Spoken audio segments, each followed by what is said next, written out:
You're just a burden taking up space, Mom. It's time to face reality."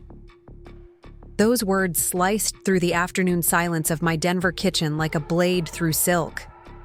I stood frozen at the counter, my hands still gripping the edge of the granite surface Robert had installed for our 30th anniversary, watching my eldest son Michael adjust his expensive suit jacket with the same casual indifference he might show when dismissing a junior associate at his law firm. The ceramic mug of coffee I'd been holding slipped from my trembling fingers, shattering against the tile floor in a symphony of broken pieces that seemed to echo the fracturing of my heart. 6 months after burying the love of my life, the man who had promised to take me to Paris someday, I was being told by my own flesh and blood that I had outlived my usefulness. Before we jump back in, tell us where you're tuning in from, and if this story touches you, make sure you're subscribed, because tomorrow, I've saved something extra special for you. My name is Margaret Thompson, though everyone who knows me calls me Maggie. At 62, I never imagined I'd be starting a story that would take me from the comfortable suburbs of Lakewood, Denver, to a tiny apartment overlooking the cobblestones of Montmartre. I certainly never thought it would begin with my son's calculated cruelty in the very kitchen where I'd packed his school lunches for 12 years, where I'd helped him with homework at the breakfast bar, where I'd celebrated his law school graduation, with homemade chocolate cake just 7 years earlier. But perhaps I should start from the beginning, when life still made sense and my world hadn't yet tilted off its axis. Just 6 months ago, I was Margaret Thompson, retired French teacher, devoted wife of 35 years, and proud mother of 2 successful sons. I lived in the same 4-bedroom ranch house in Lakewood where Robert and I had raised our boys, where the walls held 3 decades of family photos and the garden bloomed with the roses I'd planted the year Michael was born. The house had been our sanctuary, our investment, our legacy. Robert had spent countless weekends in his workshop behind the garage, restoring classic cars that gleamed like jewels under the Colorado sun. We'd hosted birthday parties and graduation celebrations, Christmas mornings and Easter brunches. Every room told a story of the life we'd built together, brick by brick, dream by dream. I had been a French teacher at Jefferson High School for 28 years before retiring 3 years ago. The language had always been my passion, inherited from my grandmother who had emigrated from Lyon in the 1940s. Grand-mère would sit me on her lap and whisper French lullabies, paint pictures of Paris with her words, describe the Seine at sunset, and the way morning light danced across the Eiffel Tower. She'd promised that someday we'd visit together, walk the streets she'd left behind. Cancer took her when I was 16, but she left me with fluent French and an ache for a city I'd never seen. Robert knew about my Paris dreams. On our honeymoon, we'd planned to save money for a grand European tour for our 25th anniversary. Then Michael was born, followed by David 3 years later, and suddenly we were saving for college funds instead of travel funds. The Paris trip became next year, then when the boys graduate, then when we retire.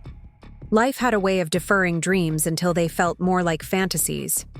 When Robert's heart attack claimed him on a Tuesday morning in March, it wasn't just my husband. I lost.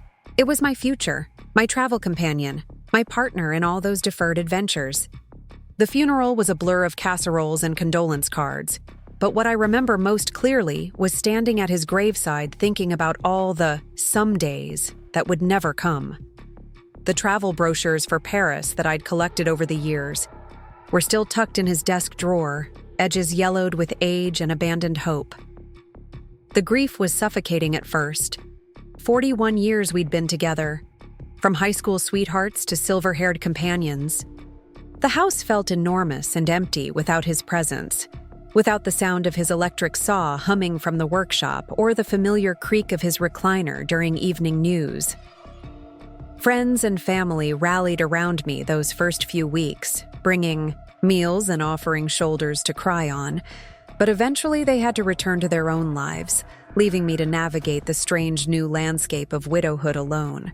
Michael had been attentive in those early days, calling daily to check on me, stopping by after work with groceries I didn't need, and concerned questions about my well-being. His wife, Jessica, would send the grandchildren over on weekends. 8-year-old Emma and 6-year-old Lucas filling the quiet house with laughter and chaos that momentarily distracted from the ache in my chest. David called regularly from Seattle, where he taught 4th grade, though his teacher's salary made frequent visits impossible. I thought I was adjusting well, all things considered. The life insurance policy Robert had maintained gave me financial security, and the house was paid off thanks to his careful planning. I'd started taking French conversation classes at the community college, rekindling a passion that had been set aside during the busy years of child-rearing and career building. My best friend Linda Martinez, who had taught Spanish in the classroom next to mine for 15 years, encouraged me to consider travel, maybe even a trip to France now that I had the time and means. But Michael had different ideas about my future. It started subtly, as these things often do. Casual comments about the size of the house, suggestions that maintaining such a large property might be overwhelming for someone my age. He'd point out squeaking hinges or a loose step as evidence that the place was becoming too much for me to handle. When I mentioned the French classes, he'd frown and change the subject, steering conversations toward more practical concerns like my health insurance and long-term care planning. The pressure intensified after I celebrated my 62nd birthday in July. Michael arrived for dinner with Jessica and the kids, but instead of cake and presents, he brought manila folders filled with brochures for senior living communities. Golden Sunset Estates, Peaceful Meadows Retirement Village, Serenity Gardens Senior Living. The glossy photos showed smiling elderly people playing cards and tending small container gardens, presumably content with their downsized lives. "Mom, I've been doing some research," he said over dessert, spreading the brochures across my dining room table like a real estate agent presenting options. These places offer incredible amenities: housekeeping, meal service, transportation, social activities. You wouldn't have to worry about maintaining this big house anymore. Jessica shifted uncomfortably in her seat, shooting Michael a look I couldn't quite interpret.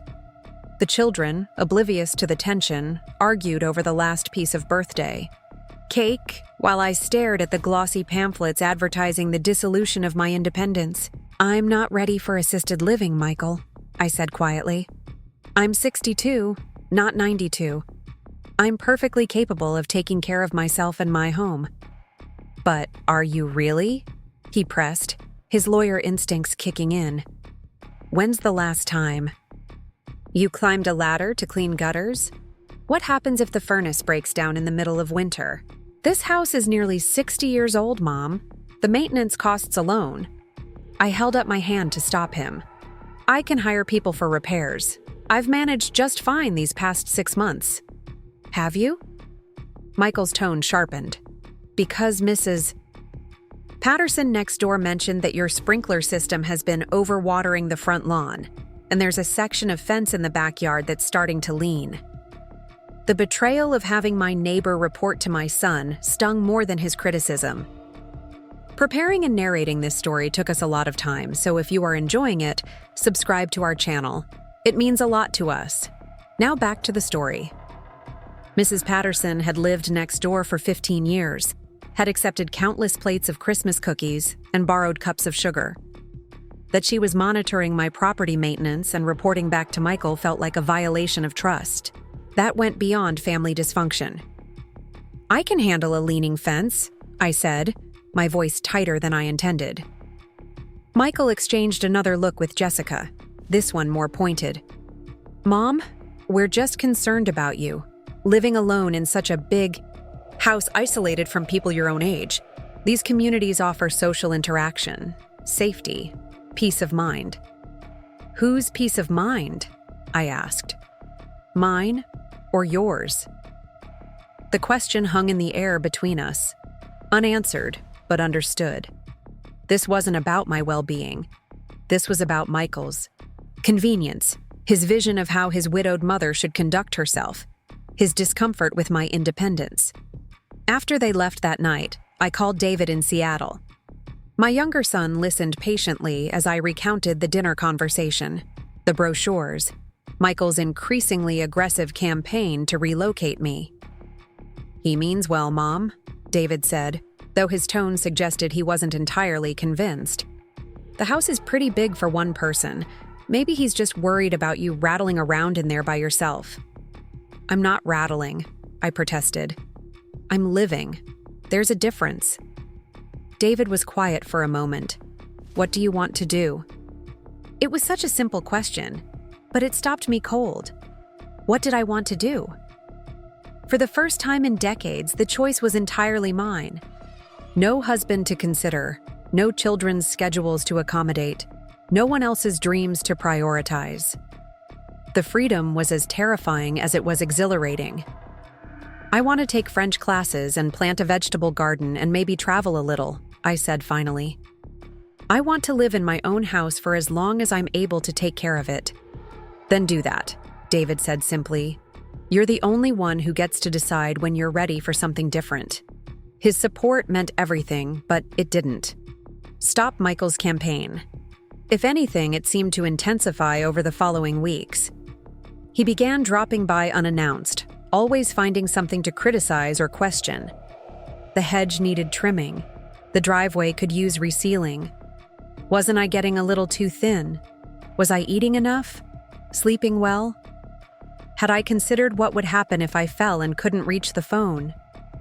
Each visit chipped away at my confidence, planted seeds of doubt about my competence and judgment. Maybe he was right.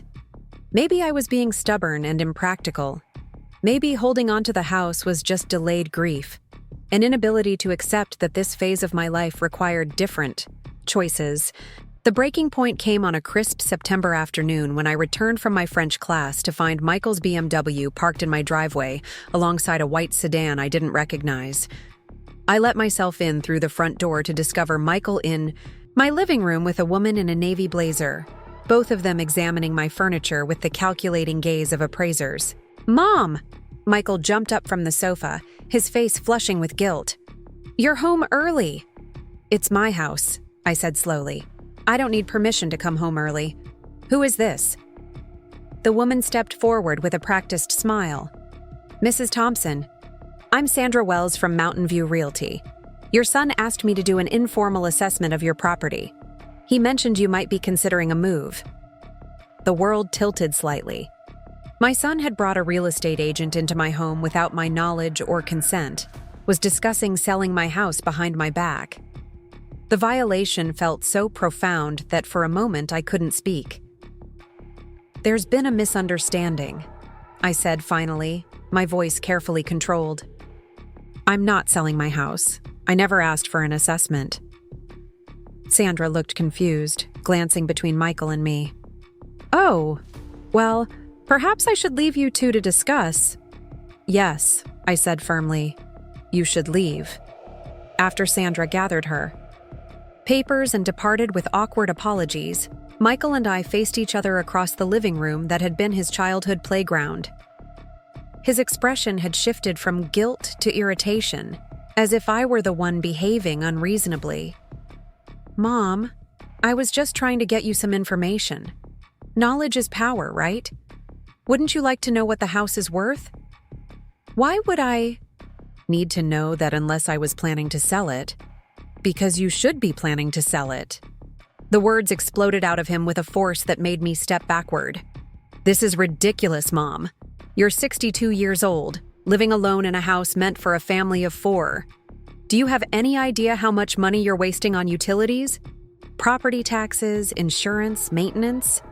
Money that could be going toward your retirement, your health care, your future?" I studied my son's face, looking for some trace of the little boy who used to climb into my lap for bedtime stories. Instead, I saw a successful attorney making a closing argument, marshaling facts and logic to win his case. "What about my present?" I asked quietly. "What about what makes me happy right now?" "Happiness is a luxury you can't afford," he said, and something in his tone chilled me to the bone. "You need to be practical, responsible. You need to stop, living in the past and start planning for reality. And what reality is that exactly? Michael's jaw tightened. The reality that Dad is gone. The reality that you're alone now, whether you want to admit it or not. The reality that holding on to this house is just delaying the inevitable. Inevitable? You're going to get older, Mom. You're going to need more help, more care. Eventually, you won't be able to live independently at all. Wouldn't it be better to make these transitions while you still have some control over them?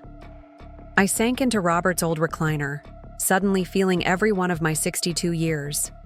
Was Michael right? Was I being foolishly sentimental, clinging to a life that no longer fit my circumstances? Was my desire to stay in the house where I'd raised my children and buried my husband just stubborn denial of aging reality?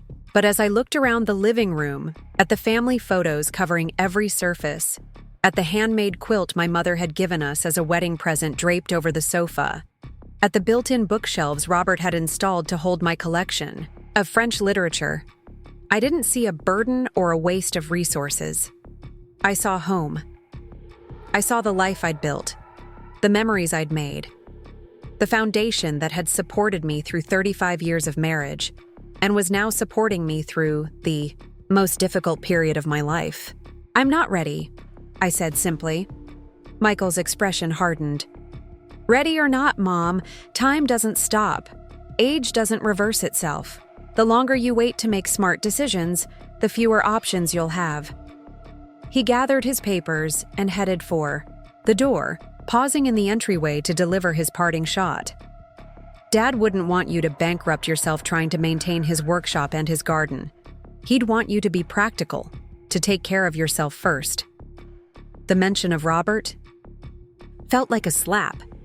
How dare Michael presume to speak for his father, to weaponize his memory in service of his own agenda? Robert had loved this house, had spent decades improving and personalizing every corner of it. The idea that he would want me to abandon it felt like the cruelest kind of revisionist history. After Michael left, I walked through the house room by room, trying to see it through his eyes. Was it too big for one person? Perhaps. Was it expensive to maintain? Certainly. But it was also mine, the only place on earth where I felt truly connected to the life I'd built and the man I'd loved. In Robert's workshop, I found his journal tucked beneath a stack of automotive magazines. He'd been a meticulous record keeper, documenting every restoration project, every repair, every improvement to the house. But toward the back of the notebook, I discovered something I'd never seen before. Pages of travel notes, itineraries he'd been planning for our retirement adventures. Paris, October, read one entry. Maggie's Dream City. Louvre, Musée d'Orsay. Walk along the Seine. Book hotel in Montmartre neighborhood, close to Sacré-Cœur. Research French cooking classes. Maybe we can learn together. Page after page of careful research, restaurant recommendations, museum hours, train schedules for day trips to Versailles and Giverny. Robert had been planning the trip we'd talked about for decades, the Paris adventure we'd never quite managed to prioritize. He'd been preparing to finally make my dreams come true. I pressed the journal against my chest and cried harder than I had since his funeral. Not just for him, but for all the deferred joy, all the postponed adventures, all the some days that had died with him. Michael was right about one thing. Time didn't stop, age didn't reverse itself, and the longer you waited to make smart decisions, the fewer options you had.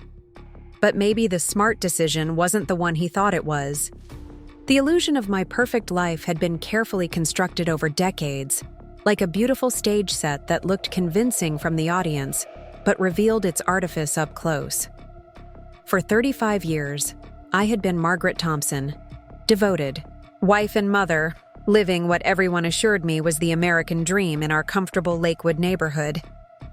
The ranch house with its manicured lawn, the 2 successful sons, the stable marriage, the respectable teaching career that ended with a retirement party where colleagues praised my dedication and students sent handwritten notes about how I'd... inspired their love of French language and culture. From the outside, it must have looked enviable. Robert and I had weathered the usual storms of long marriage with grace. We'd navigated the chaos of raising 2 boys, survived the financial strain of college tuitions, celebrated graduations and career milestones. We attended the neighborhood barbecues and holiday parties, contributed to the homeowners association, kept our property values high and our personal problems private. I had my teaching, my garden, my book club. Robert had his workshop, his vintage car restoration projects, his weekend golf games with the same group of men he'd known for 20 years. But perfection, I was learning, was often just another word for stagnation. The life that had seemed so stable and enviable was built on a foundation of constant deferral, of putting everyone else's needs before my own, of convincing myself that someday would eventually arrive without any active effort on my part. I had been so busy being the perfect wife, the perfect mother, the perfect teacher, that I had forgotten to ask what I wanted for myself beyond those roles. The cracks in the facade had been there long before Robert's death, though I'd become expert at ignoring them. The way conversations with my sons had gradually shifted from genuine interest in my thoughts and feelings to perfunctory check-ins about my health and household management. The way Robert and I had fallen into parallel lives, sharing space and routines but rarely sharing dreams or deep conversations about anything beyond daily logistics. The way my own aspirations had been quietly shelved year after year until they felt more like childhood fantasies than legitimate adult desires. I had taught French to teenagers for nearly 3 decades, watching them light up when they grasped a difficult concept or managed their first halting conversation in a foreign language.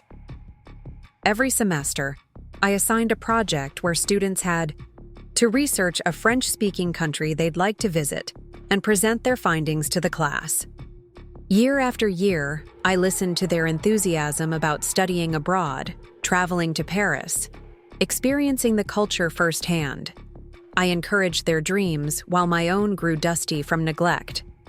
The irony wasn't lost on me that I had spent my career opening doors to French culture for others while keeping my own door firmly closed.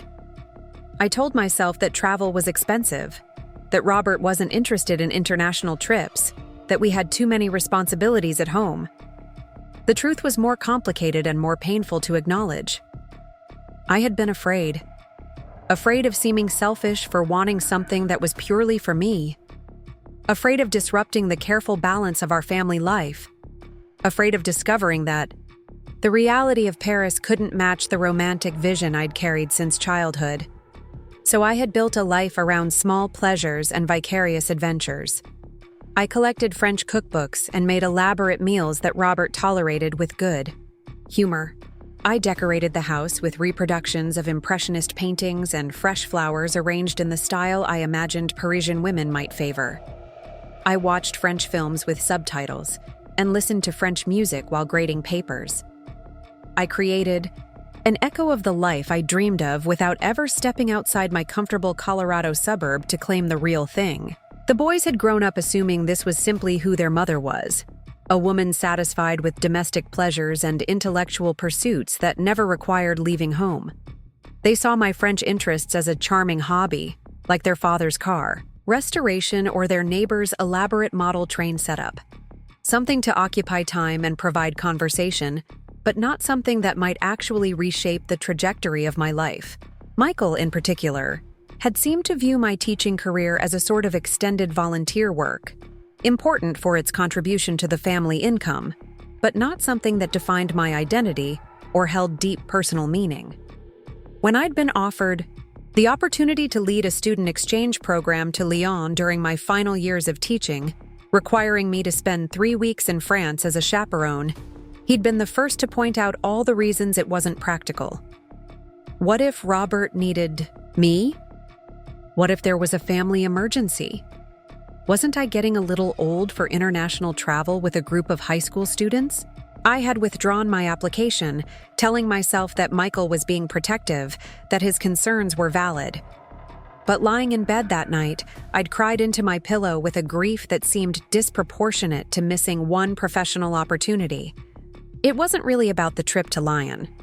It was about the pattern of self-denial that had become so automatic I hardly recognized it anymore.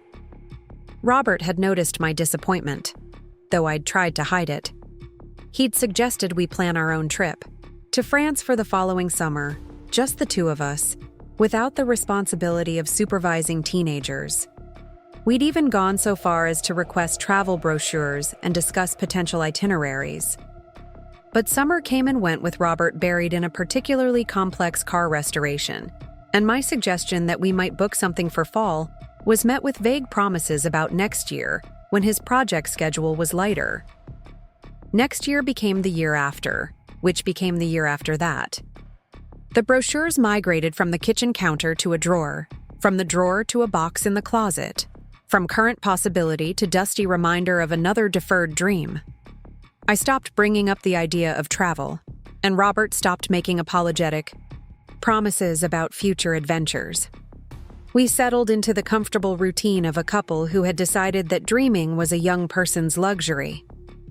The neighborhood had changed around us over the years, young families moving in to replace the original homeowners who had aged into retirement communities or assisted living facilities. I watched the cycle with detached interest, never imagining that I would eventually be pressured to follow the same path. Mrs. Patterson, my longtime neighbor, was one of the few remaining original residents, and even she spent half the year with her daughter in Arizona now, leaving her house empty and her yard maintained by a landscaping service. I had assumed that Robert and I would be different, that we would age in place gracefully, that our sons would respect our desire to remain in the home we'd built together. I had envisioned a future where I might finally have time to pursue my own interests more seriously, maybe even to travel now that career responsibilities were behind me. Robert's sudden death had shattered those assumptions, but it had also revealed how much of my imagined future had depended on having a companion who shared my vision. The isolation of widowhood was more profound than I had expected. Not just the absence of Robert's physical presence, but the way his death had stripped away the social identity I'd carried for decades. I was no longer half of Robert and Maggie, no longer someone's wife, no longer part of the couple's social network that had structured our weekends and holidays. At neighborhood gatherings, well-meaning friends spoke to me with the careful kindness reserved for the recently bereaved, asking about my health and my plans with the slightly anxious tone of people who feared that grief might be contagious. Michael's suggestion that I needed more social interaction wasn't entirely wrong, but his solution of moving me to a senior living community felt like admitting defeat. I didn't want to be surrounded by other widows comparing medications and grandchildren's achievements. I wanted to expand my world, not shrink it to fit the diminished expectations that seemed to automatically accompany my age and circumstances. The French classes I'd enrolled in at the community college were my first tentative step toward a larger life. The instructor, Professor Dubois, was a young woman from Marseille who had moved to Denver for her husband's engineering job. She spoke with the kind of animated passion for her native culture that reminded me why I had fallen in love with the language in the first place. For 2 hours twice a week, I was transported back to the classroom, but this time as a student, rather than a teacher, challenged to think in a different language and express ideas that didn't always translate directly from English.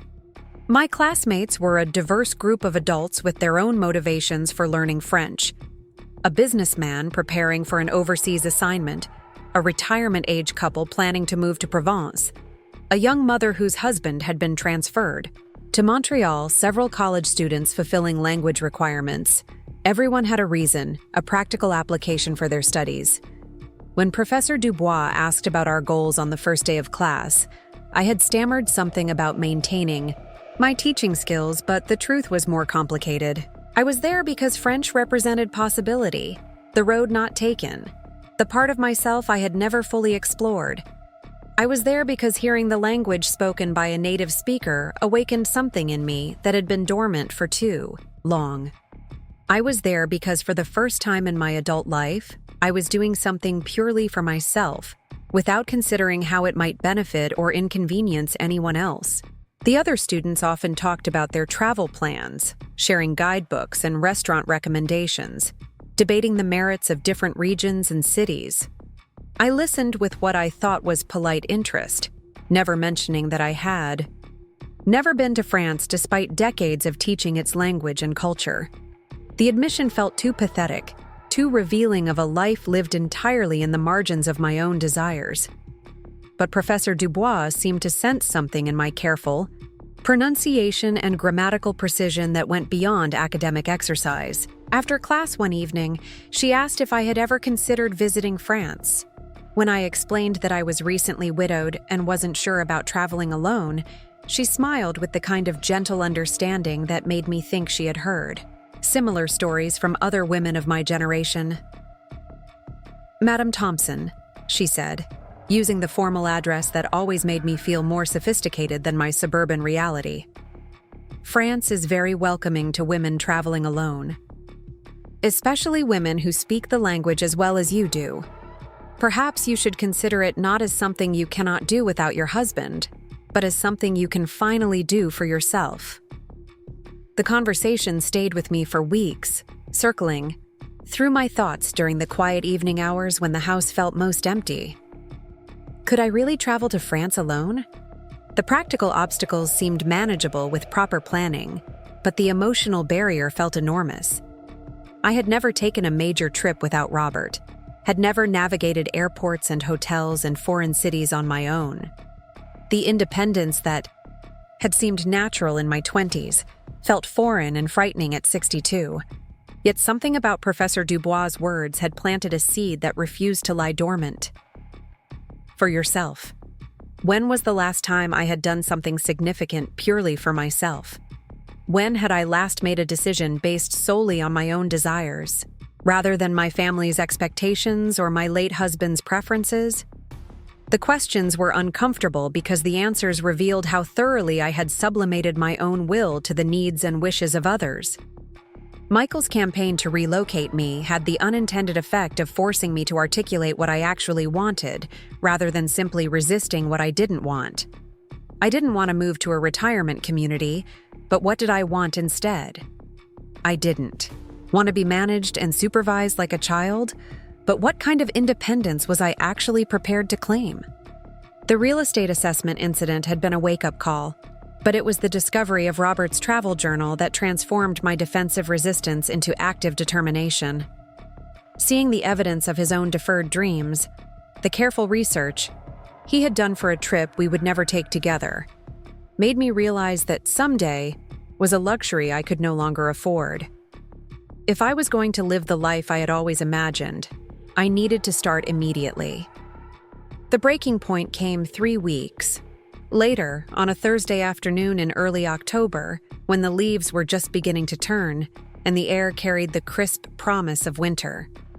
I had spent the morning in my garden, harvesting the last tomatoes and pulling up the spent bean plants, when Michael's BMW pulled into my driveway with the aggressive precision that had become his signature approach to our interactions.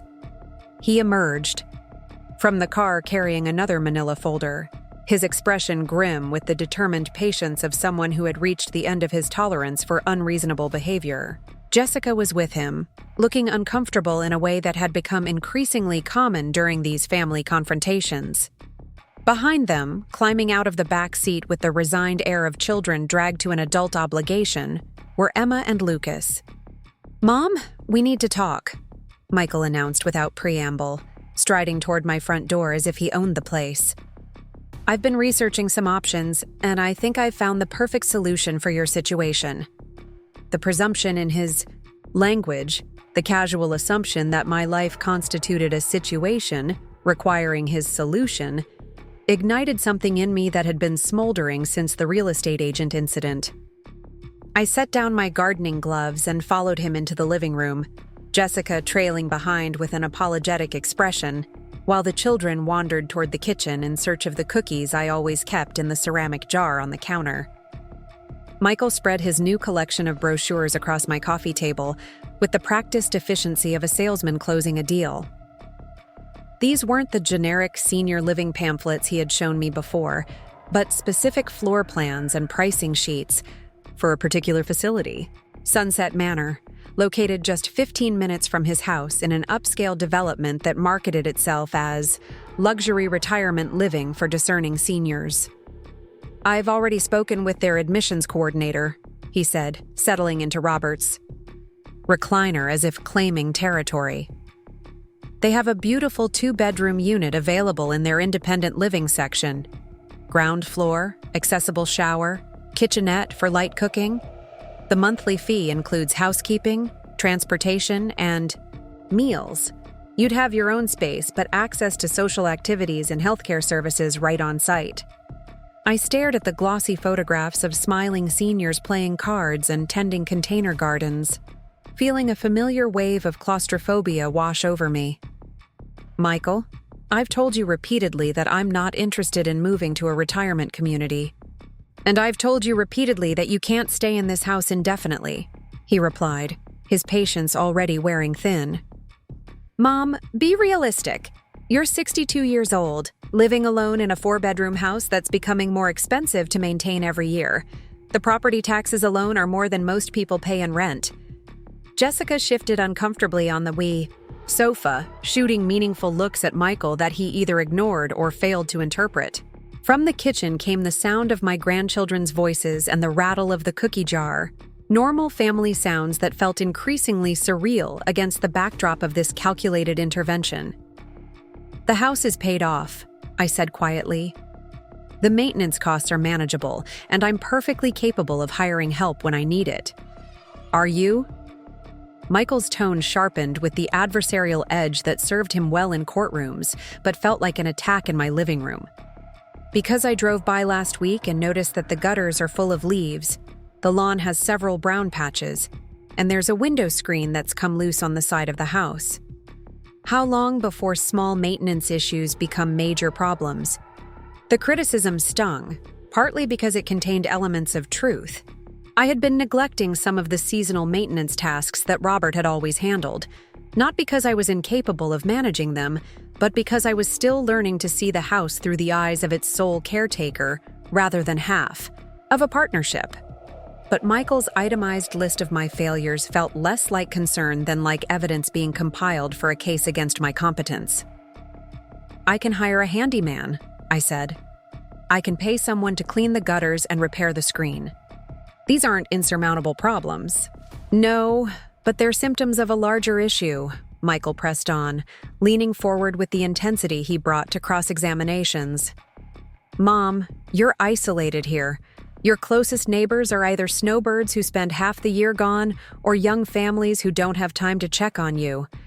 What happens if you fall? What happens if you have a medical emergency? Who's going to notice if you don't answer your phone for a few days?" The scenarios he painted were designed to frighten, and they succeeded. Living alone at my age did carry risks that hadn't existed when Robert was alive. But the solution he proposed felt like trading independence for the illusion of security, giving up everything that made life meaningful in exchange for supervised safety. "I have friends," I said weakly. "Linda calls me every day. David calls twice a week. I'm not completely isolated." "Phone calls aren't the same as having people nearby who can respond to emergencies," Michael countered. "At Sunset Manor, there's a medical alert system in every unit.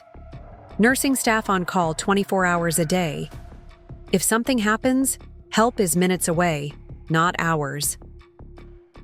From the kitchen came a crash, followed by Lucas's apologetic voice explaining that he had accidentally knocked over my salt shaker. Jessica jumped up to help clean up the mess, leaving Michael and me alone with his stack of retirement home brochures and the weight of an argument that felt increasingly like a trial where I was both defendant and jury. "What about my French classes?" I asked, grasping for concrete objections to his plan. "What about my garden? What about the life I've built here?" Michael's expression softened slightly, but his voice remained firm. "Mom, you can take French classes anywhere. Online, at the community center near Sunset Manor, wherever you want. As for the garden, They have beautiful landscaped grounds and raised beds where residents can grow flowers and vegetables. You'd have all the same opportunities with less responsibility and more security. But it wouldn't be the same, and we both knew it. My garden wasn't just about growing tomatoes and roses. It was about the connection to the earth that Robert and I had cultivated together, the satisfaction of watching seeds we had planted together bloom long after his death. The raised beds in a retirement community's landscaped grounds would be gardening as recreational therapy, not as a continuation of the life I had built with my husband.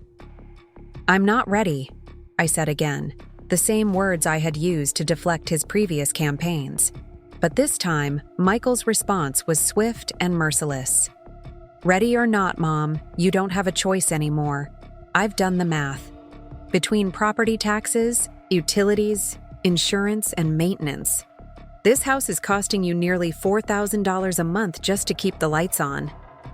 Your teacher's pension and Social Security barely cover that, which means you're eating into Dad's life insurance. Money just to maintain a house that's too big for you."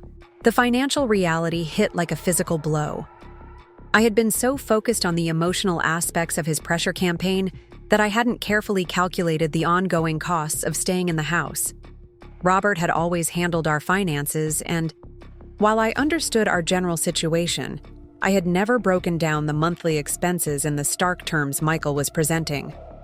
"At your current rate of spending," he continued, "you'll deplete your savings within 5 years. Then what? You'll be 77 years old with no assets except Social Security and a house you can't afford to maintain. Is that the legacy Dad would have wanted? Is that the kind of financial security he worked his whole life to provide?" The invocation of Robert's memory felt manipulative, but it also forced me to confront questions I had been avoiding. What would Robert want me to do? Would he approve of my determination to stay in our house regardless of the cost? Or would his practical nature lead him to support Michael's arguments about financial responsibility and planning for the future? "The unit at Sunset Manor costs $2,800 a month," Michael said, pulling out a calculator and beginning to punch in numbers. "That includes housing, utilities, meals, housekeeping, and basic healthcare services. Sell this house for its current market value of $850,000. Invest the proceeds conservatively, and you'd have enough income to cover the monthly fees plus a substantial cushion for emergencies and extras." The numbers were compelling, laid out with the kind of logical precision that had made Michael successful in his legal career. On paper, his proposal made perfect financial sense. I would trade a house that was expensive to maintain for a living situation that was more economical and practical. I would have security, social interaction, and freedom from the responsibilities of home ownership that were becoming more burdensome as I aged. But numbers on a spreadsheet couldn't capture what I would be giving up. The kitchen where I had taught my sons to cook, where Robert had surprised me with anniversary dinners he'd prepared himself. The living room where we had watched our boys take their first steps, where we had celebrated Christmas mornings and birthday parties and graduation celebrations. The master bedroom where I still reached for Robert's hand in the middle of the night, where his clothes still hung in the closet because I wasn't ready to let go of his physical presence. Jessica returned from the kitchen with the children in tow, their faces sticky with cookie crumbs and their energy depleted by the tension they could sense but not understand. Emma approached my chair and leaned against my arm with the casual affection of a grandchild who had always found comfort in my presence. "Grandma, are you moving away?" she asked with the direct curiosity of an 8-year-old who had overheard fragments of adult conversation and was trying to make sense of them.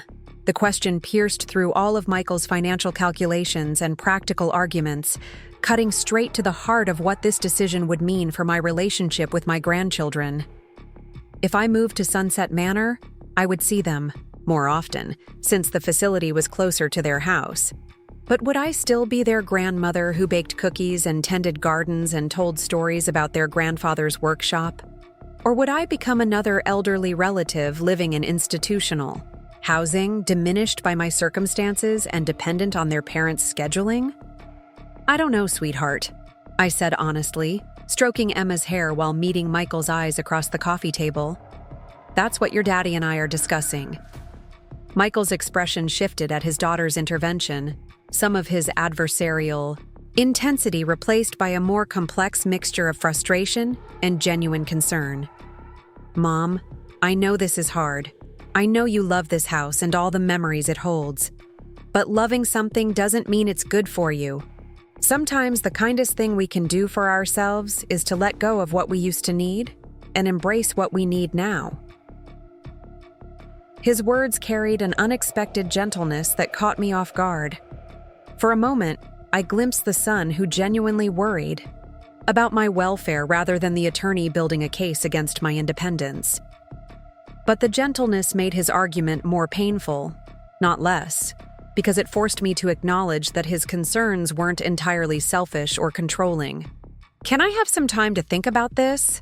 I asked, gesturing toward the Sunset Manor brochures that seemed to glow with promise and threat in equal measure. "This is a big decision. I need to consider all the implications." Michael's jaw tightened, with barely contained impatience. "How much time, Mom?" "Because the unit I showed you won't be available indefinitely. The admissions coordinator said they typically have a waiting list, but they can hold it for 2 weeks if we put down a deposit." The pressure was subtle, but unmistakable. Act now, or lose this opportunity. Decide quickly before circumstances make the choice for me. The same urgency tactics I had seen him use in his professional life, adapted for family manipulation. 2 weeks, I said, though I had no idea how I would reach a decision that felt impossible from every angle I examined it. "I'll give you an answer in 2 weeks. After they left, I sat alone in my living room surrounded by the scattered brochures for Sunset Manor, feeling like a defendant who had just agreed to consider a plea bargain that would save everyone time and trouble, but leave me with a permanent record of surrender.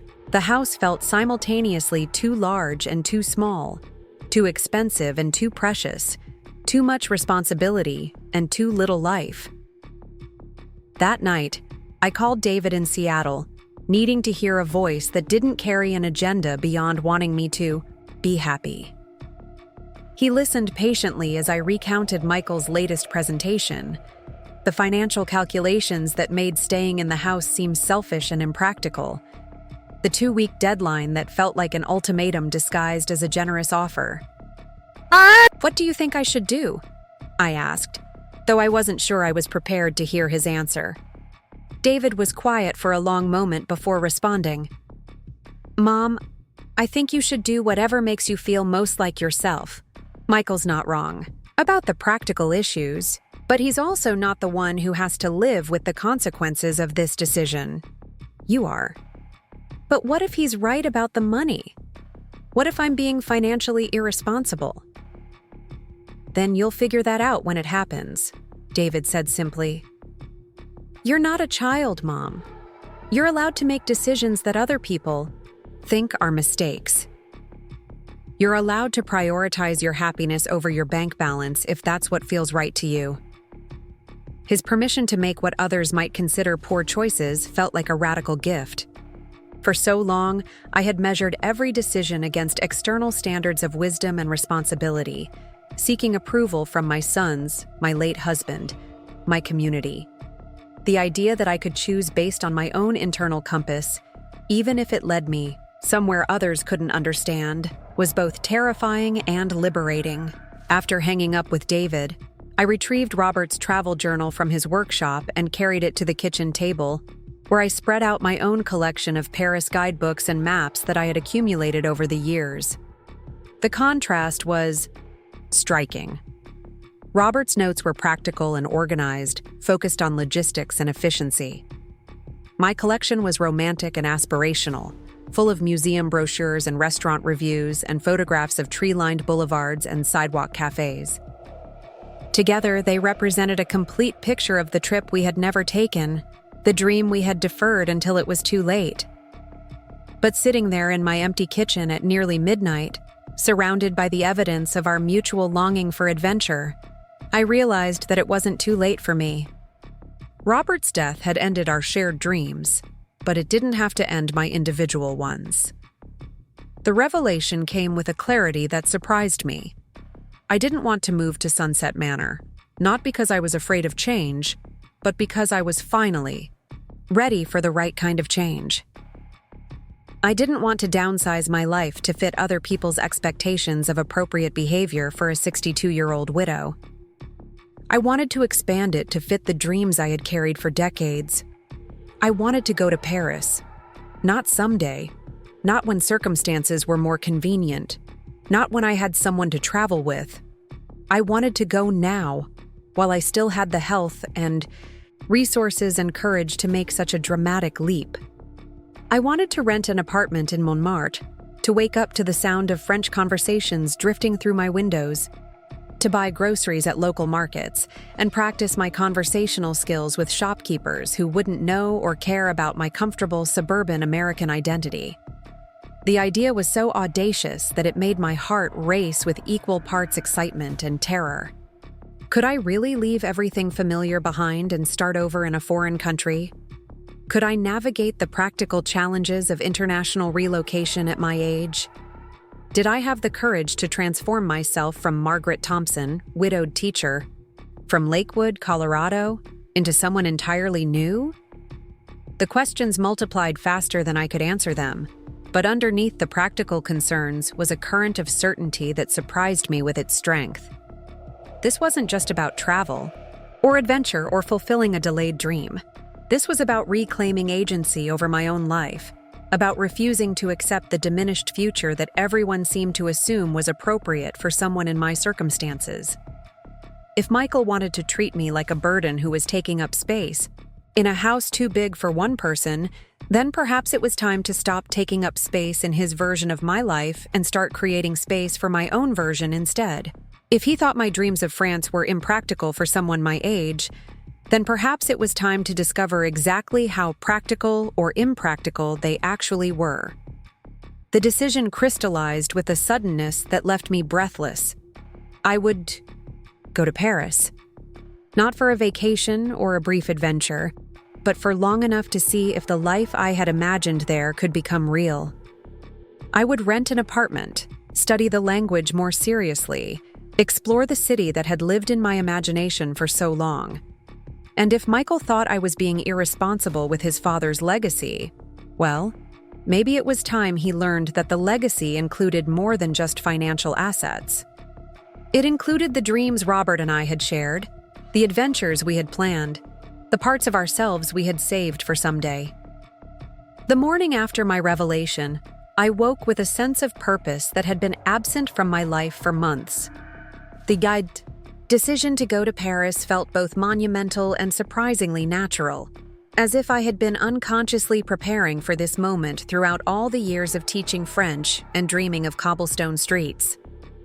But knowing what I wanted to do and knowing how to accomplish it were entirely different challenges. I made coffee in the familiar ritual of my kitchen routine, but instead of settling into my usual chair with the newspaper, I carried my mug to Robert's desk in the home office.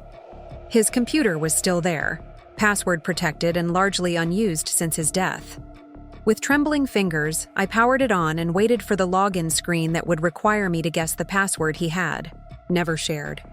After several failed attempts with obvious choices like our anniversary date and the children's birthdays, I tried Maggie 1962 and felt a mixture of sadness and validation when the desktop appeared. Even in his private digital life, I had been important enough to serve as his security key.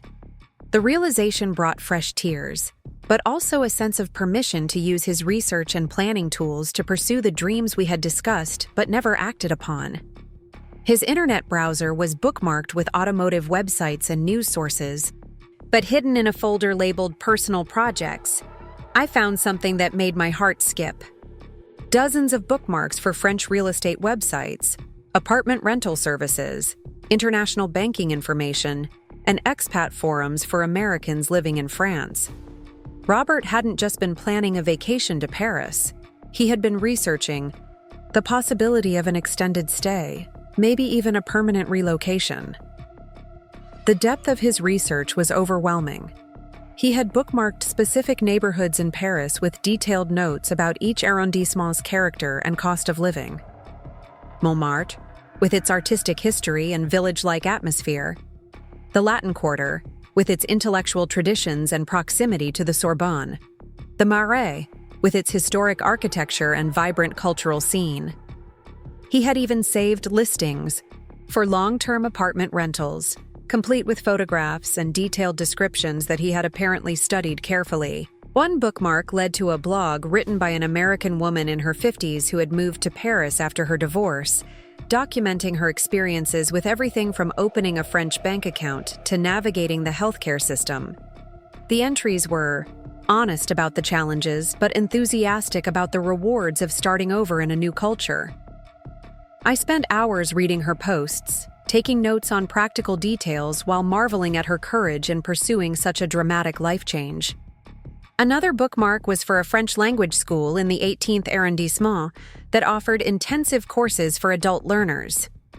The website featured testimonials from students who had arrived with basic conversational skills and achieved fluency within months of immersion. The idea of studying French in France, of having my classroom be the cafes and markets and streets of Paris, felt like the natural evolution of a career spent teaching the language from textbooks and audio recordings. By afternoon, I had filled an entire notebook with information gleaned from Robert's research and my own exploration of the resources he had collected. The practical challenges were significant, but not insurmountable. Americans could stay in. France for 90 days without a visa, renewable for another 90 days with proper documentation. Long-term stays required different paperwork, but the process was well established and manageable with proper planning. The financial aspect was more complex. Robert's life insurance policy provided $400,000 in liquid assets, while the house was worth approximately $850,000 according to the market analysis Michael had commissioned. If I sold the house and invested the proceeds conservatively, I could generate enough income to live comfortably in Paris for several years, possibly indefinitely if I was careful with expenses. But there was another financial element that Michael didn't know about, something that would make my decision even more impactful. Robert had established education trust funds for Emma and Lucas shortly after they were born, setting aside money specifically for their college expenses. The trusts were structured to mature when the children turned 18, but Robert had named me as the trustee with discretionary authority over the funds until that time. When Michael had been calculating my monthly expenses and pushing for the sale of the house, he had assumed that the education trusts were safely locked away, guaranteed money for his children's future that he wouldn't need to worry about providing himself. What he didn't realize was that the trust documents included a provision allowing the trustee to redirect the funds for other educational purposes, if circumstances warranted, including adult education for family members. The realization that I controlled $150,000 in education funds that Michael had been counting on for Emma and Lucas's private school tuition gave me a sense of power I hadn't experienced in years. I wasn't planning to steal my grandchildren's college money, but the knowledge that I had legal authority over those funds provided leverage in a relationship that had become uncomfortably one-sided. I called Paul Anderson, the family attorney who had helped Robert establish the trusts, and scheduled an appointment to discuss my options. Paul had known our family for 15 years, had helped us navigate everything from wills and estate planning to the business structures for Robert's car restoration hobby.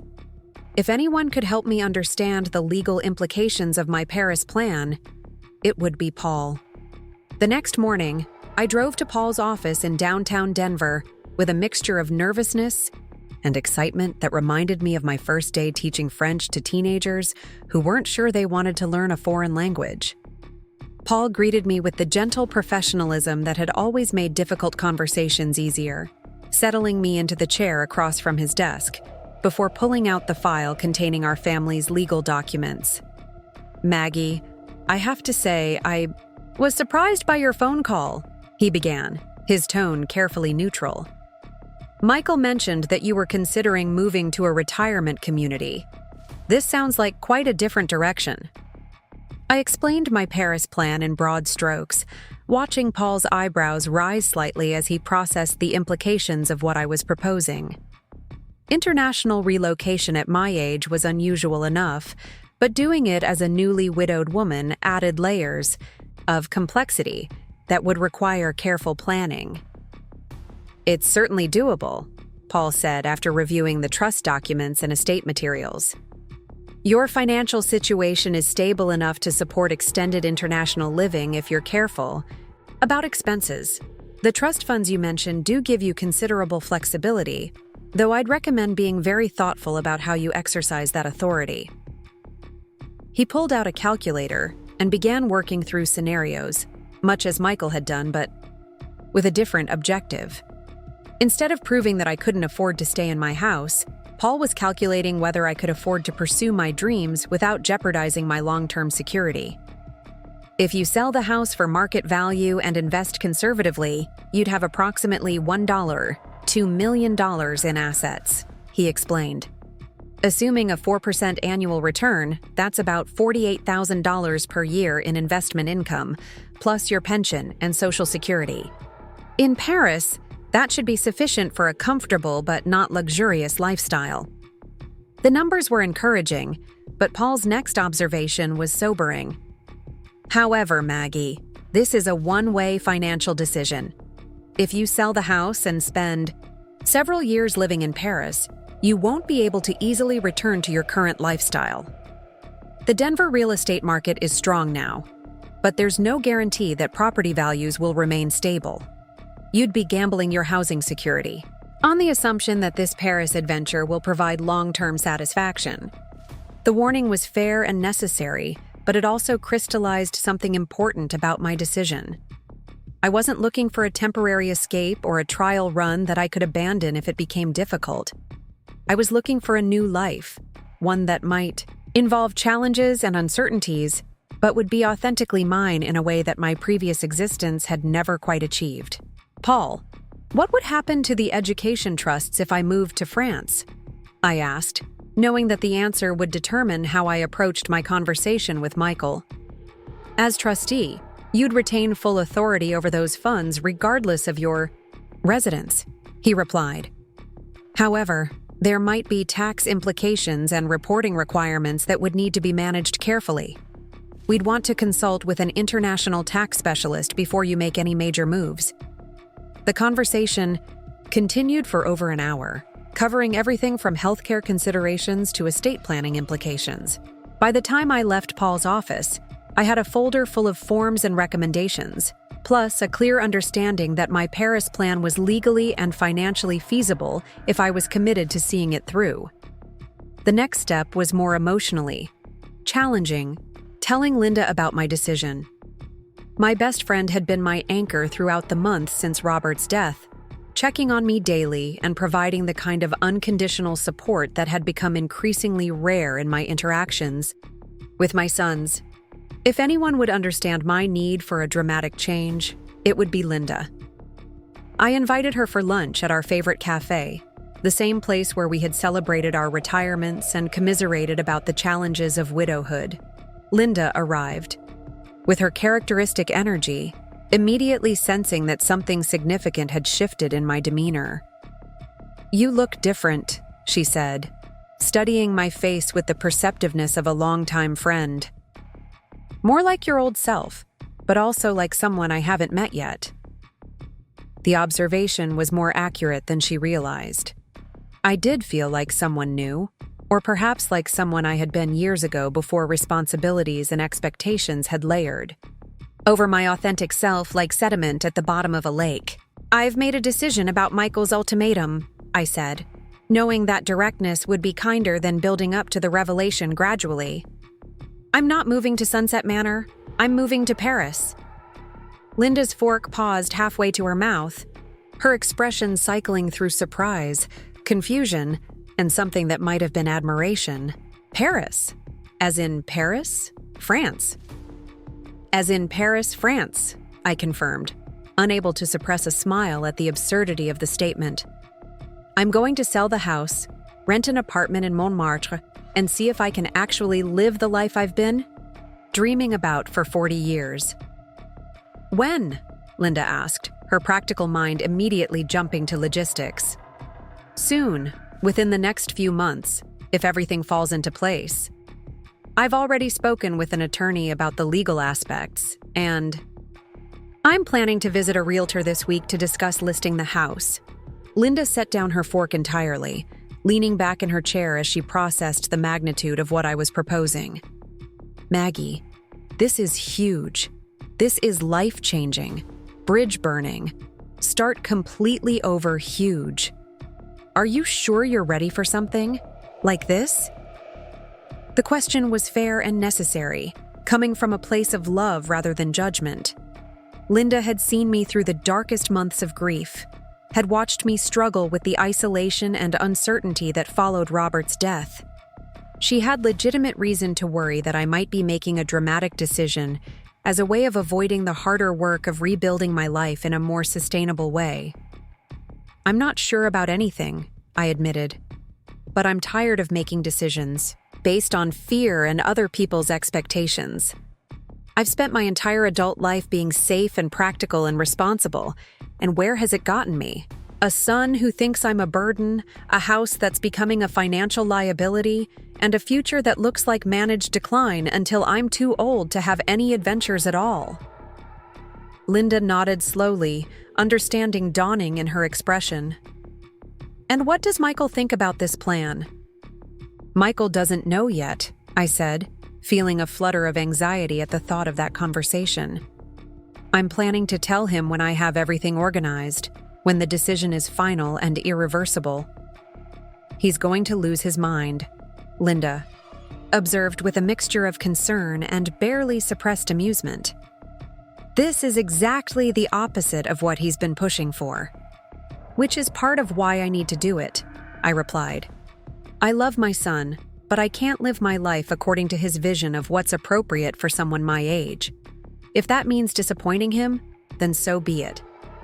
Linda reached across the table and took my hand, her grip warm and supportive. What can I do to help? The offer of assistance, freely given without judgment or conditions, brought tears to my eyes. This was what genuine support looked like, so different from Michael's conditional concern that came wrapped in ultimatums and expectations. Help me research apartments in Paris, I said. Help me figure out what I need to pack and what I should sell. Help me practice my French so I don't sound like a tourist when I'm trying to rent an apartment. Done, Linda said immediately. And I'm coming to visit you once you're settled. I've always wanted to see Paris, and now I'll have a native guide. The phrase native guide made me laugh, highlighting the transformation I was contemplating.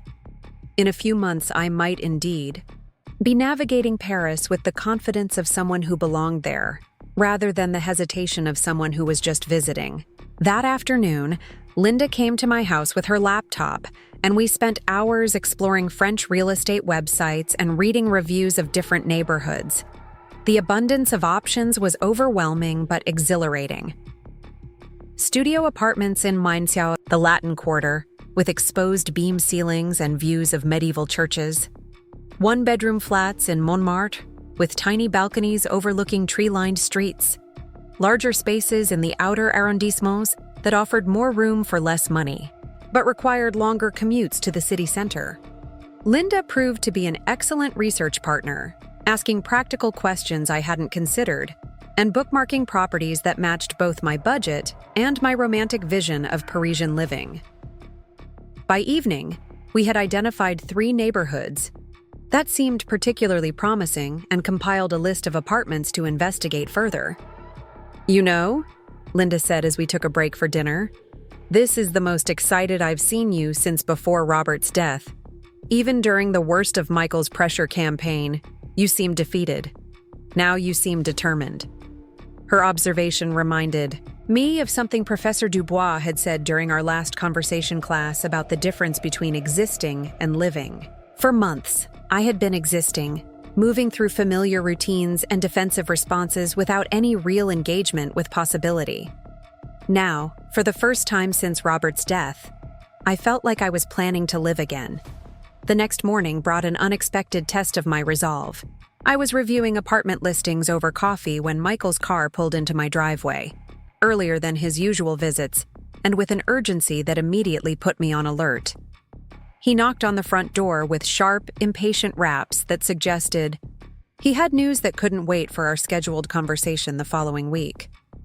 "Mom, we need to talk," he announced as I opened the door, his expression grim with barely contained frustration.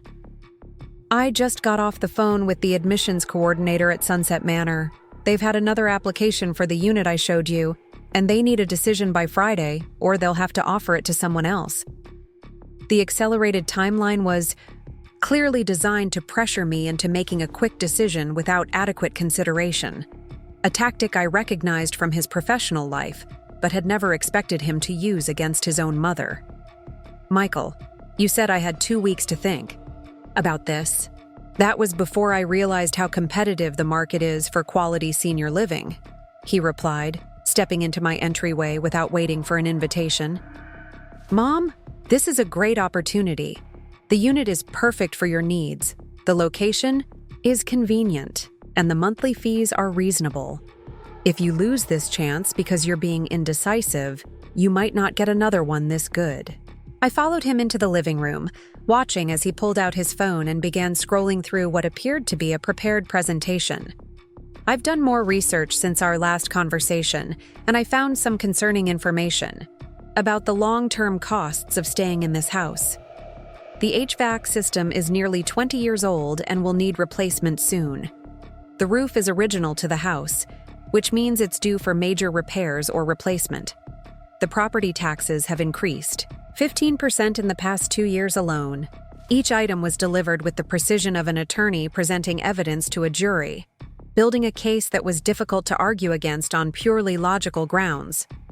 But logic wasn't the only factor I was considering anymore, and Michael's increasingly aggressive approach was strengthening my resolve rather than weakening it. "I appreciate your research," I said carefully, "but I've been doing some research of my own, and I've reached a different conclusion about what's best for my future." Michael's expression sharpened with the focus of someone who sensed resistance and was prepared to overcome it. "What kind of research?" The moment of truth had arrived sooner than I had expected, but perhaps that was better than prolonging the deception. "I've been looking into alternatives that don't involve moving to a retirement community." "What alternatives?" His tone carried the skepticism of someone who had already considered and dismissed all reasonable options. I took a deep breath, drawing on the confidence I had felt during my conversation with Paul Anderson. "I'm planning to sell the house and move to Paris." The silence that followed was so complete that I could hear the kitchen clock ticking and the neighbor's dog barking several houses away. Michael stared at me with an expression that cycled through disbelief, confusion, and something approaching anger. "You're what?" he finally managed. "I'm moving to Paris," I repeated, my voice steadier the second time. "I'm going to rent an apartment, study French more seriously, and live the life I've been dreaming about for decades." Michael's reaction was immediate and explosive. "Mom, that's insane. You can't just move to France. You don't know anyone there. You don't understand the healthcare system. You don't have any support network. What happens if you get sick? What happens if you need help? What happens if you run out of money?" The barrage of worst-case scenarios was predictable but still intimidating. Each question highlighted a genuine concern that I had been trying not to think about too carefully. But his tone was condescending in a way that reminded me uncomfortably of his pressure campaign about the retirement community. "I'll figure it out as I go," I said, knowing that the answer was inadequate but refusing to be intimidated by uncertainties that might never materialize. "Figure it out as you go?" Michael's voice rose with incredulity. "Mom, this isn't a vacation. This is international relocation at 62 years old with no plan and no safety net. Do you have any idea how irresponsible this sounds?" The accusation of irresponsibility stung because it echoed my own fears about the decision. Was I being selfish and impractical? choosing adventure over security in a way that would ultimately harm both myself and my family. But Michael's assumption that he had the right to judge my choices, to determine what was responsible behavior for someone my age, triggered a defensive anger that surprised me with its intensity. Irresponsible to whom? I asked, my voice sharper than it had been during any of our previous conversations. Irresponsible to you because it doesn't fit your vision of how I should conduct my widowhood? Irresponsible to some abstract standard of age-appropriate behavior? Or irresponsible to myself because I'm finally prioritizing my own happiness after decades of putting everyone else's needs first? Michael's face flushed with frustration. Irresponsible to your family, who will have to deal with the consequences when this ridiculous fantasy falls apart. Irresponsible to Dad's memory, because you're squandering the financial security he worked his entire life to provide. Irresponsible to your grandchildren, who won't understand why their grandmother abandoned them to chase some impossible dream.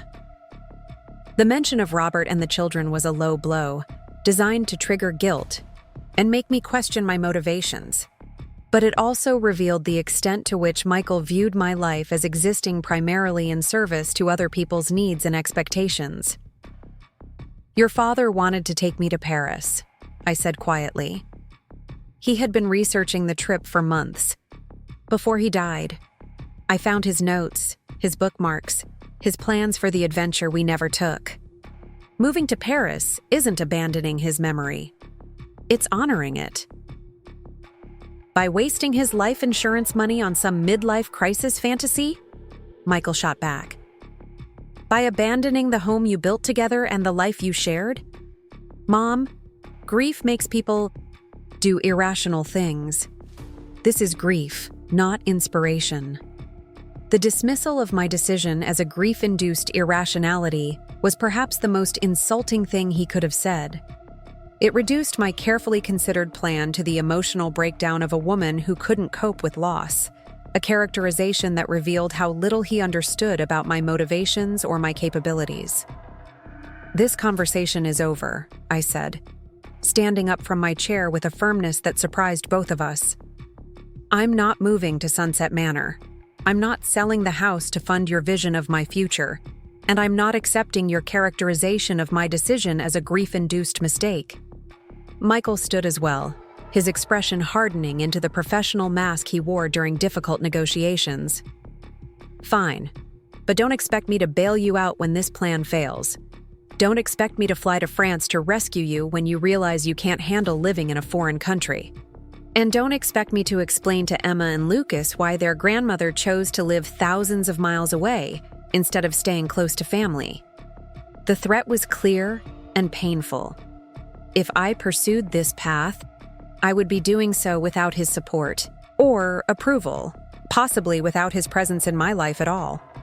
The ultimatum was designed to force me to choose between my dreams and my relationship with my son and grandchildren. But as I watched Michael storm toward the door, I realized that the choice he was presenting was false. He was the one choosing to withdraw his support because I wouldn't submit to his control. He was the one threatening to damage my relationship with my grandchildren because I refused to live according to his expectations. The responsibility for any family rift would be his, not mine. Michael, I called as he reached the door. I love you, and I hope you'll eventually understand that. This decision comes from strength, not weakness, but I'm done living my life according to your approval or anyone else's. He paused with his hand on the doorknob, his shoulders rigid with anger and what might have been hurt.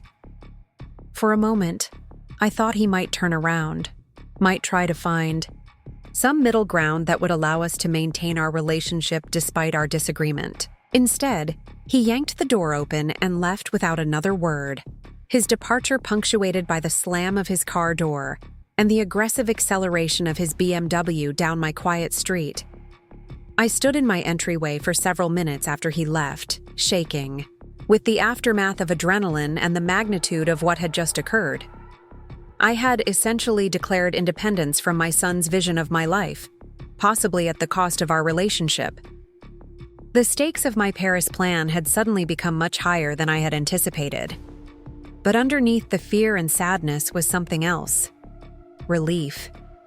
For the first time in months, I had stood up to Michael's pressure tactics and asserted my right to make my own choices. The confrontation had been painful, but it had also been liberating in a way I hadn't expected. I called Linda immediately, needing to hear a supportive voice and to process what had just happened. She listened to my account of the argument with the careful attention of someone who understood the complexity of family dynamics and the difficulty of setting boundaries with adult children who had become accustomed to controlling their parents' decisions. "I'm proud of you," she said when I finished recounting the conversation. "That took tremendous courage." "I'm not sure it was courage," I replied. "It might have been stupidity. I may have just sacrificed my relationship with my son and grandchildren for the sake of a dream that might not even work out." "Maggie," Linda said firmly, "you didn't sacrifice anything. Michael is the one who chose to make this an ultimatum. You simply refused to be bullied into abandoning your own life for his peace of mind." Her words helped clarify something that had been troubling me since Michael's departure. I hadn't been trying to hurt or punish anyone with my decision to move to Paris. I had been trying to create a life that felt authentic and meaningful after years of compromise and deferred dreams. If Michael chose to interpret my independence as a personal attack, that was his choice, not my responsibility. That evening, I sat down at my computer and began drafting an email to a real estate agent whose name I had found through my research into Paris properties. Claire Dubois was an American expatriate who specialized in helping English-speaking clients find long-term rentals in Paris. Her website featured testimonials from clients who had made similar transitions, and her blog offered practical advice about everything from opening French bank accounts to navigating the healthcare system. "Dear Ms. Dubois," I wrote, "I am a 62-year-old widow planning to relocate to Paris within the next few months. I would like to schedule a consultation to discuss apartment options in Montmartre or nearby neighborhoods. I am particularly interested in properties that would be suitable for a long-term stay, possibly a year or more." As I typed, I felt the same sense of purpose that had driven me to research trust funds and legal requirements. Each sentence made my plan more concrete, moved me closer to the point where it would become irreversible. By the time I finished the email and clicked send, I had crossed another threshold in my transformation from Margaret Thompson, dutiful mother and widow, to Maggie Thompson, woman embarking on the adventure of her lifetime. Claire Dubois responded to my email within 24 hours, her message warm and professional in the way that immediately put me at ease.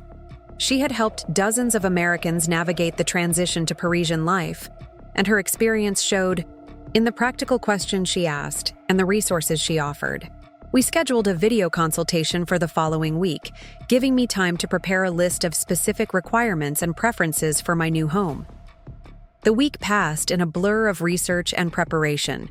I contacted my bank about international wire transfers, researched French health insurance options, and began the process of obtaining documents I would need for an extended stay. Each task made my decision more concrete, transforming an abstract dream into a series of achievable goals. The video call with Claire took place on a crisp November morning, Denver time, which meant it was late afternoon in Paris. Her apartment office had tall windows that let in the golden light I had only seen in photographs, and behind her I could glimpse the rooftops and chimney pots that had populated my dreams for decades. Even through the computer screen, the reality of Paris felt more accessible than it ever had before. Claire was a woman in her early 50s with silver-streaked hair and the kind of elegant, casual style that seemed effortlessly French, despite her American origins. She had moved to Paris 15 years earlier after a divorce, initially planning to stay for 6 months and never finding a compelling reason to leave. "The transition isn't always easy," she said honestly when I explained my situation. "But it's rarely as difficult as people imagine, especially for someone with your language background. The biggest challenges are usually bureaucratic, rather. then cultural. French paperwork can be intimidating, but it's manageable with patience and the right guidance. We spent an hour discussing practical considerations, from banking and healthcare to grocery shopping and social integration. Claire's advice was invaluable, but what impressed me most was her genuine enthusiasm for what I was attempting. Unlike Michael's dismissive attitude toward my fantasy, Claire treated my relocation as a reasonable and exciting life choice. "I have several properties that might interest you," she said, sharing her screen to show me apartment listings. "This one, in Montmartre, is particularly charming. It's a one-bedroom on the 4th floor of an 18th century building, recently renovated but retaining original features like exposed beams and hardwood floors. The building has an elevator, which is important, and there's a small balcony, with views toward Sacré-Cœur." The photographs took my breath away. The apartment was everything I had imagined when dreaming of Paris life. Cozy but elegant, filled with natural light, furnished with antiques that looked authentic rather than decorative. The kitchen was compact but functional, the bedroom just large enough for a comfortable bed and armoire. The living area perfect for reading and entertaining small groups. "The rent is within your budget," Claire continued, "and the lease can be structured for 6 months initially, renewable if you decide to stay longer. The landlord is an elderly French woman who specifically prefers American tenants because she enjoys practicing her English." By the end of our conversation, I decided on the Montmartre apartment and authorized Claire to begin the application process on my behalf. The speed of the decision surprised me, but something about the space felt immediately right, as if I could already picture myself drinking morning coffee on the small balcony and walking to the local market for fresh bread and flowers. "There's one more thing," Claire said as we prepared to end the call. "I organize monthly gatherings for American expats, both newcomers and longtime residents. It's a wonderful way to build community and get practical advice about living in Paris. I think you'd find it helpful, especially during your first few months." The offer of built-in social connections eased one of my lingering anxieties about the move. I had worried about isolation and loneliness, about the challenge of making friends in a new city at my age. Claire's expat community sounded like exactly the kind of support network I would need. After ending the video call, I sat in my home office, staring at the photographs of my future apartment, trying to absorb the reality that I was actually going to do this. In a few months, I would be waking up in that sun-filled bedroom, buying groceries at French markets, navigating metro stations and cafe conversations in a language I had taught for decades but never lived in. The next step was listing my house for sale, a decision that would make my relocation irreversible. I had researched several local real estate agents, but the irony of the situation wasn't lost on me.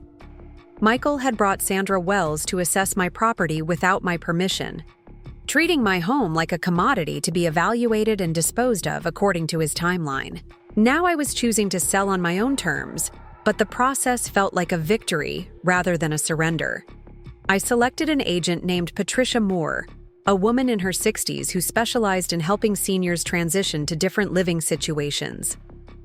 Her approach was compassionate but practical, understanding that selling a longtime family home involved emotional as well as financial considerations.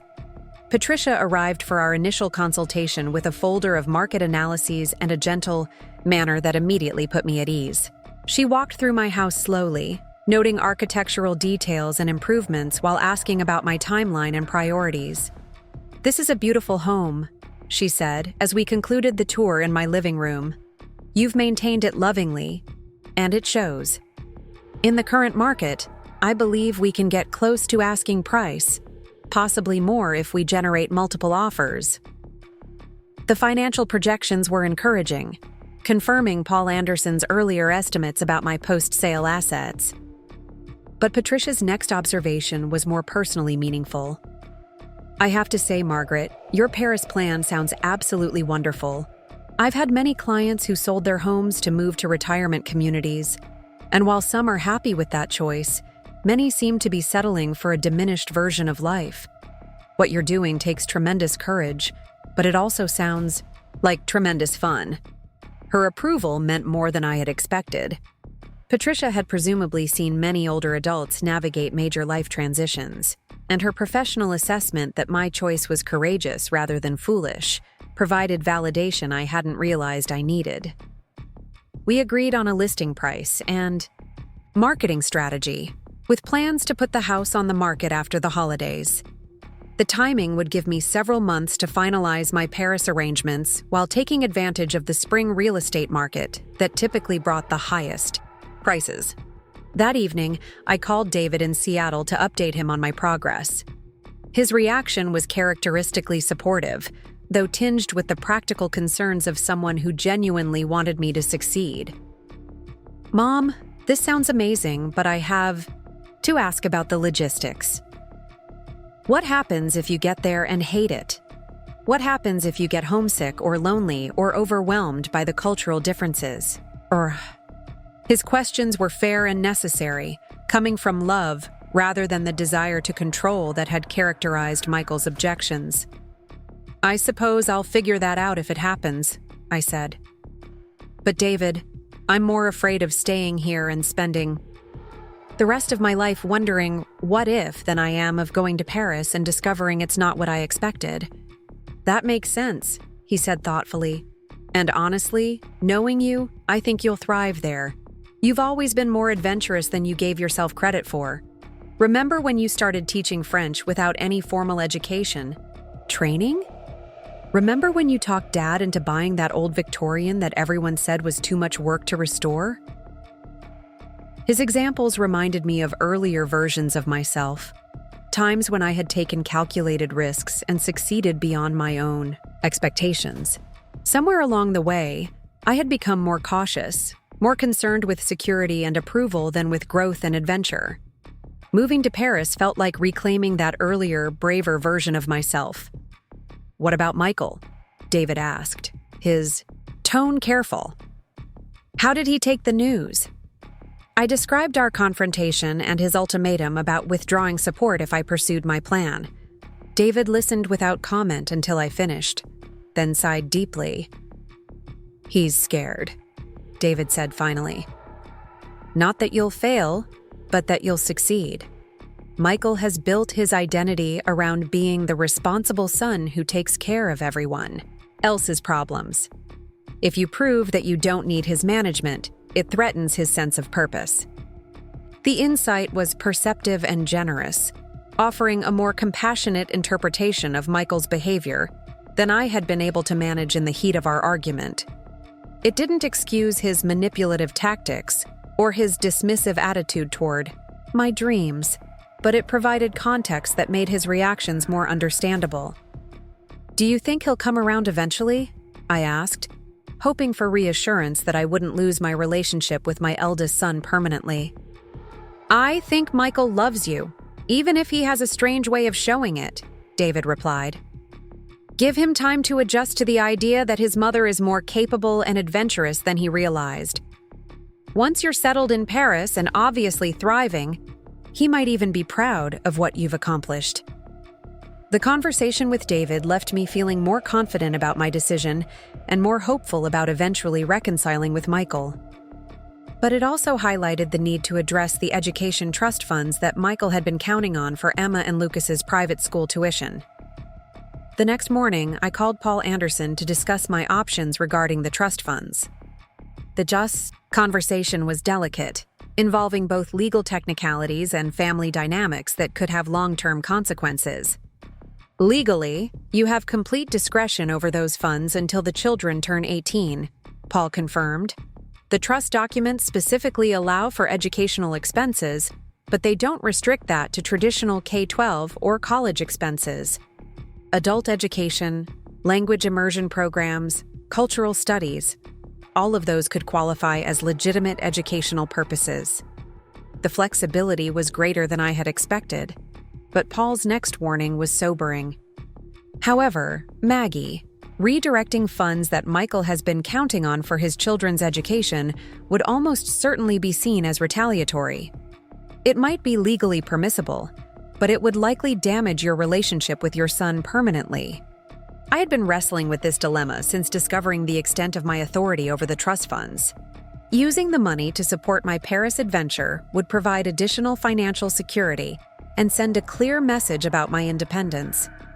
But it would also confirm Michael's worst assumptions about my decision-making and potentially harm my grandchildren's educational opportunities. What if I used only a portion of the funds? I asked. Enough to support my transition to Paris, but not enough to jeopardize Emma and Lucas's schooling? Paul considered this compromise carefully. You could structure it as a loan from the trust to yourself, with plans to repay the principal once your house sells and your Paris situation stabilizes. That would preserve the majority of the funds for their original purpose while giving you additional flexibility during your transition period. The loan structure appealed to me because it avoided the appearance of permanently redirecting my grandchildren's money while still providing the financial cushion I needed for my international move. It was a solution that balanced my desire for independence with my responsibility to family. We agreed that Paul would draft the necessary paperwork to establish a $50,000 loan from the Education Trust to me, structured as a low-interest arrangement that would be repaid within 2 years. The amount would cover my moving expenses, apartment deposits, and initial living costs in Paris, without significantly impacting the funds available for Emma and Lucas's education. With the financial and legal arrangements falling into place, I turned my attention to the emotional preparation for such a dramatic life change. The hardest part was deciding what to take with me and what to leave behind. A lifetime of accumulated possessions needed to be sorted into categories: essential items for Paris, meaningful keepsakes to store, and everything else to be sold or donated. Linda arrived to help with this overwhelming task, bringing boxes and packing materials along with her characteristic enthusiasm and practical wisdom. We started in the bedroom, going through closets full of clothes that represented different phases of my life. You're going to need a completely different wardrobe. In Paris, Linda observed, holding up a formal dress I had worn to school district events. French women have a completely different approach to style, more elegant, less fussy. She was right, and the realization was both exciting and daunting. I would need to learn not just a new way of living, but a new way of presenting myself to the world. The conservative professional wardrobe that had served me well as a teacher in suburban Denver would be entirely wrong for my new life as an American expatriate in Montmartre. We spent the afternoon sorting through decades of accumulated belongings, each item triggering memories and requiring decisions about its place in my future life. Robert's tools and car restoration equipment would be sold to enthusiast collectors who would appreciate their quality and history. My collection of French literature and teaching materials would come with me to Paris, where they would finally be relevant to my daily life rather than professional abstractions. The most difficult decisions involved family photographs and personal mementos. I couldn't take everything, but I couldn't bear to leave behind all the visual evidence of the life I had built with Robert and the memories I had created with my sons. Linda suggested creating a digital archive of the most important photographs, allowing me to carry the memories without the physical bulk.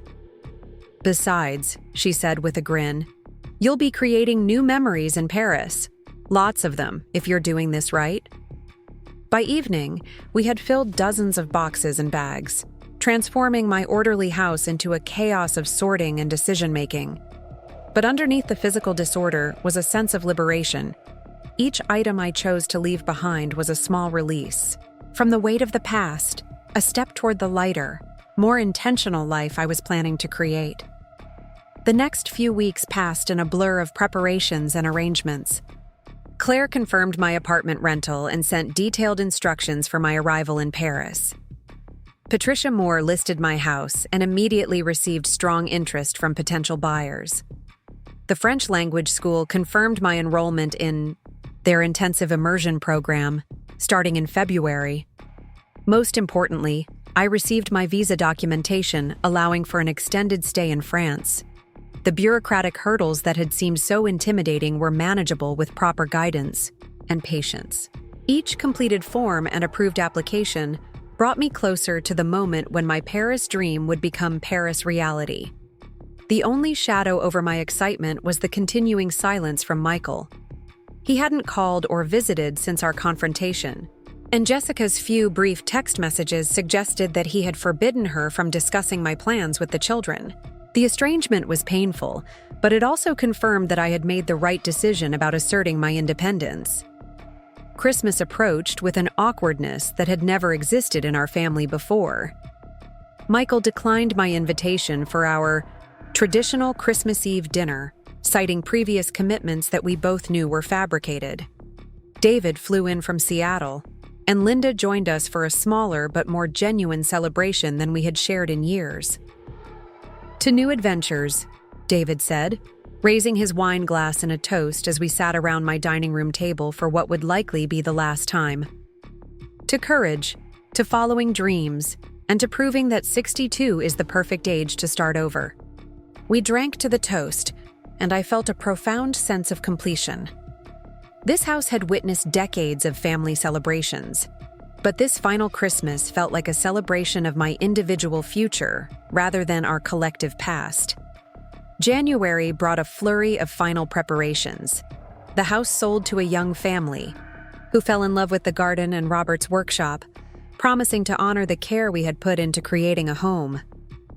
The closing was scheduled for late February, giving me time to complete my move to Paris and begin my new life before the final financial transaction. My departure date was set for February 15th, a cold winter morning that would deliver me to Paris in the early spring evening. Claire had arranged for a car service to meet me at Charles de Gaulle Airport and transport me directly to my Montmartre apartment, where she would be waiting with keys and a bottle of champagne to welcome me to my new life. The night before my departure, I walked through my empty house one final time. The rooms that had held so much life and love and memory were now hollow shells, echoing with my footsteps and the whisper of possibilities. In the master bedroom, I stood where Robert had delivered his nightly kiss goodnight for 35 years.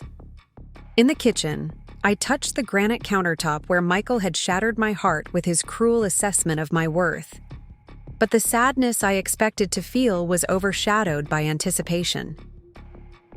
This house had been a beautiful chapter in my life, but it was time to begin writing a new one. At the airport the next morning, Linda drove me to departures with tears in her eyes but excitement in her voice. "Promise me you'll send pictures of everything," she said as we hugged goodbye at the security checkpoint. "Promise me you'll have adventures worth writing about. Promise me you'll be so happy that Michael will have no choice but to admit he was wrong about this being a mistake." I promised all of those things and more, carrying her love and support with me as I walked toward the gate that would take me to Paris. The plane lifted off from Denver International Airport on a clear February morning, rising above the Rocky Mountains and heading east toward the Atlantic Ocean and the life I had been dreaming of for decades. During the long flight, I dozed and read and watched the landscape change below me. But mostly I thought about the transformation I had undergone in the months since Michael had called me a burden taking up space. His cruel words had indeed changed everything, but not in the way he had intended. Instead of accepting his diminished vision of my worth and potential, I had discovered reserves of courage and determination I hadn't known I possessed. The woman boarding this plane was not the same person who had stood in her Denver kitchen listening to her son's ultimatum. She was stronger, more self-aware, more willing to prioritize her own happiness over other people's approval. She was someone who had learned that the most dangerous burden wasn't age or widowhood or physical limitation, but the burden of living according to other people's expectations instead of your own dreams. When the plane descended toward Charles de Gaulle Airport as the sun was setting over the City of Light, I looked down at the sprawling urban landscape that would soon be my home and felt a profound sense of homecoming. This wasn't just about moving to Paris. This was about moving toward the person I was meant to be. Claire was waiting in my apartment exactly as promised, with keys and champagne and a smile that welcomed me not just to Paris but to the beginning of the rest of my life. The apartment was even more beautiful than the photographs had suggested, filled with the golden evening light that I had admired during our video call months earlier. "Welcome home, Maggie," Claire said, using the informal version of my name that felt perfectly suited to this new chapter. "Welcome to Paris, and welcome to your new life." As I stood on my small balcony that first evening, looking out at the rooftops and chimney pots of Montmartre with the lights of the city twinkling below, I thought about Michael's words that had started this journey. "You're just a burden taking up space." But space, I had learned, was exactly what I needed. Space to grow, space to dream, space to become the woman I had always been, underneath the roles and expectations that had defined me for so long. I wasn't taking up space anymore. I was claiming it. And in claiming it, I had discovered that burden and freedom were often just different ways of looking at the same circumstances. What one person saw as impossible weight, another could transform into the foundation for flight. 6 months later, I was fluent enough in colloquial French to argue with shopkeepers about the quality of vegetables at the morning market. I had joined Claire's expat community and formed friendships with women from around the world who had made similar leaps of faith at various stages of their lives. I was taking art classes at a local studio and had started a blog about learning to live authentically in the second half of life. The blog had attracted a surprising following of women who resonated with my story of late-life reinvention. Many were facing their own versions of the choice between security and adventure, between meeting others' expectations and pursuing their own dreams. My story seemed to give them permission to consider possibilities they had dismissed as impractical or inappropriate for their age and circumstances. Most unexpectedly, I had started receiving messages from women whose adult children were pressuring them to make living arrangements they didn't want, echoing my own experience with Michael's retirement community campaign. I found myself becoming an accidental advocate for the rights of older adults to make their own choices about how to spend their remaining years.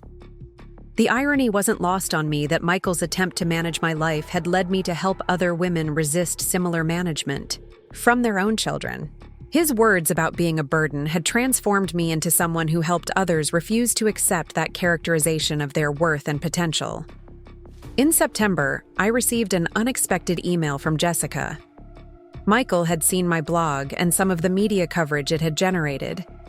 An article in a travel magazine about my Paris adventure had been picked up by several other publications, and I had been invited to speak at a conference about reinventing retirement. "He's proud of you," Jessica wrote, "though he's too stubborn to admit it yet. Emma asks about you constantly and wants to visit Paris for spring break. Maybe that could be a bridge toward rebuilding your relationship." The possibility of reconciliation with Michael and reconnection with my grandchildren filled me with hope. But even if that reconciliation never came, I had built a life in Paris that was fulfilling and meaningful on its own terms. I was no longer dependent on family approval for my sense of worth and purpose. A year after my arrival in Paris, I stood in the same spot on my balcony where Claire had welcomed me to my new life. The view hadn't changed, but I had been transformed in ways I was still discovering.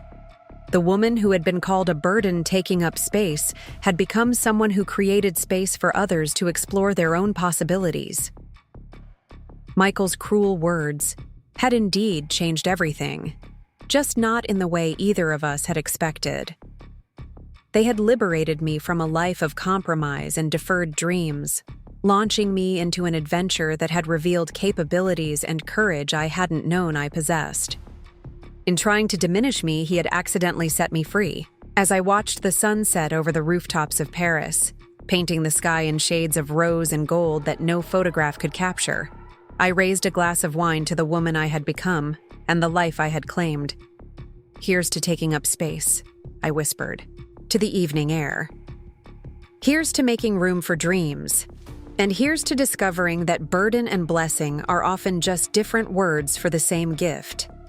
The gift of being called to become more than you ever imagined possible, even when that call comes disguised as an insult from someone who claims to love you.